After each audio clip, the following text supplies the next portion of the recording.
Hey everyone, it's Zhang from Journey to Med School back again with another video. Today let's discuss whether we should take the SAT or the ACT test. The SAT and ACT are two standardized tests administered and designed to assess and evaluate the core academic capabilities of high school students, both particularly in the subject areas of English language arts, including reading comprehension and writing and grammar analysis, as well as mathematics. The two tests are, as most students are aware of, graded on drastically different scales, which already become a good reason for students to become confused as to which one they should be taking and focusing on. Well, the SAT administered by the College Board is graded on a scale of 400 to 1600, where test takers gain points on increments of 10 for every correctly answered question.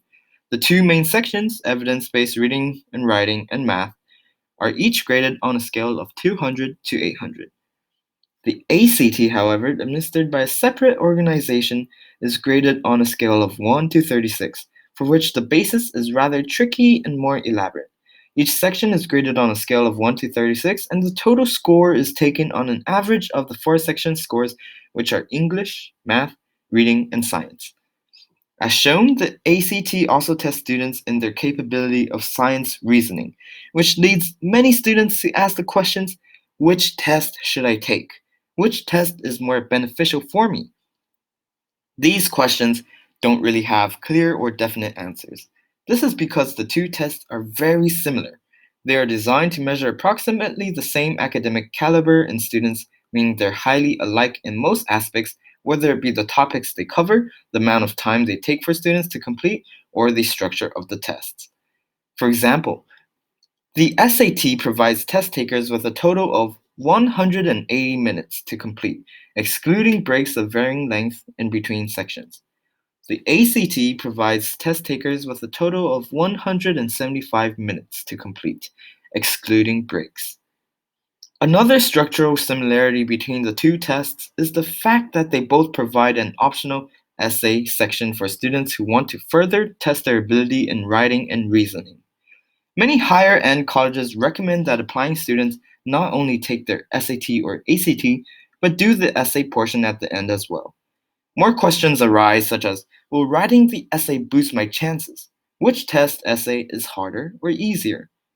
Again, with no definite answer for such questions, the general rule of thumb concerning the essay on either test remains that a student, if they are doubtful, should go ahead and do their best on the essay, but this requires premature planning during the registration for the test.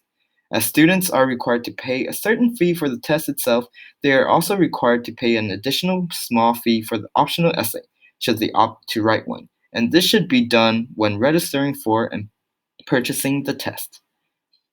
The key difference between the SAT essay and the ACT essay is that the SAT writes the prompt in such a way that the thing which is being assessed here is the student's understanding of the rhetorical and literary significance of an argument, which a test taker must be able to write a well structured, argumentative essay based on and including their analysis of the author's use of evidence and reasoning to support their own.